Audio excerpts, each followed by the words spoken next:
Welcome to TradeTheMBI.com. This is John. This report is for the 14th. Well, the market shrugged off the high inflation readings, also the producer price index, and that they were all up there. And it's just a net result of, you figure Biden spent, what, about $1 trillion extra dollars in his last couple of months. Also expanded the federal workforce. So even if Trump cuts the things that they're talking about with Doge and things like that, it's not going to make any difference. You're just going to get back to where you were in, middle 2022, 23. It's a huge uphill battle. Now, obviously, if you don't do anything, it gets exponentially worse quickly, which I guess they don't really care because he's stuck with it at this particular stage. But then you get in, the courts have blocked now him reducing the force. So, the status quo. And market sees that, and it's going to react positive because they're recognizing that even though there's a lot of press about, the things that are happening, they realize there isn't that much that can be done in the short order unless something breaks where, appeals court or Supreme Court rules that they can't stop him from doing what he's doing, in which case then they might be able to make a little bit more progress on it. But it was really bad, the numbers when you look at it and how much it is. When we look at it from an NQ standpoint, you can see much stronger. Never had a dip below the yellow line here on the MBI white. Short's not strong enough to do anything. And you got the significant dip of the orange on the DOC. So you got the potential for a move once that dips below completely and you have your DOC red rising. From a short-term buyer standpoint, you're getting into that extreme. If it pops up over the 13.5, then that return down is going to show some weakness. And you can see from a shakeout standpoint, moving to the right side. Oh, excuse me, a little bit of a sneeze there.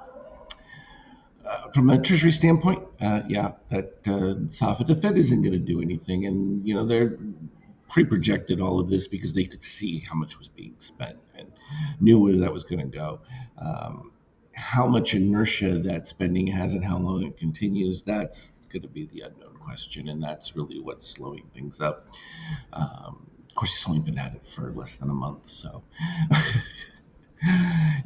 they're doing what they can. I mean, they've got on top of it pretty quick, but yeah, it's a tough one, especially when you have people intentionally designing not to allow changes. Oil still stubbornly up in these levels, and as long as it remains there, you've heard me talk about it. We're not going to see any improvement from a inflation because while they don't count energy in that and some of the things, what you do end up getting is the cost of goods and everything that require transportation and energy have gone up, and that's just the net result. Is a great bonus for Eurozone because it represents a weaker position for the dollar being devaluated due to inflation, and it's a bit phony in that sense because the reality is they're far worse shape than that. And now you have the reciprocal tariffs, which that'll be an interesting one. I don't see the EU doing anything about that. They're not going to change their VAT or any of that stuff to accommodate. They're just going to try and do a political war. And of course, then you had the Putin conversation with Trump, and they got along well, which terrifies the European Union.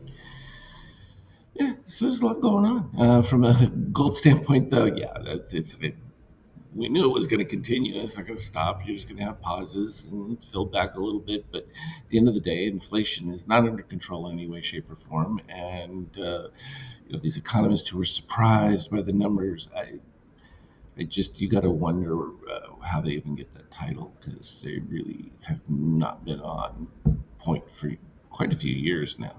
So it's very strange to me, but it is what it is. From a Bitcoin standpoint, it's building. I think it's just you're in this sideways cross until you get some kind of stimulus or movement. You can see from the DOC orange, you're not going to get a whole lot of anything from where it is at this particular stage. Is treading water, so to speak.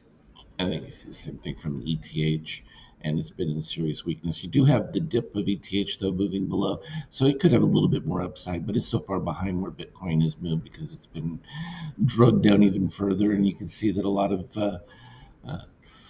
hedge funds and things like that are more interested in the ETH move and that because they think that it's probably overdone. When we look at it from the 50K standpoint, yeah, it was all clean, all rise. No significant white MBI move beyond the one we talked about the other day, which was the spike. We expected to move to the 50%. Guess what? Oh, yeah, it did that and a little bit more. And then everything turned around and went straight to the north side. So pretty clean. All pretty straightforward for that action. Intraday, yeah, it was pretty straightforward. We had the early morning pop, faded just a little retrace to the 50%, and then from there, take off. And we look at the post market, it's just kind of modest at this particular stage. They're just absorbing some of the gains. I don't think there's anything too dramatic in that. You're going to fill back a little bit of that area just to satisfy it, even if the open is slightly down. It's nothing catastrophic relative to what we've seen. Everything is pretty much just a wait and see at this particular stage.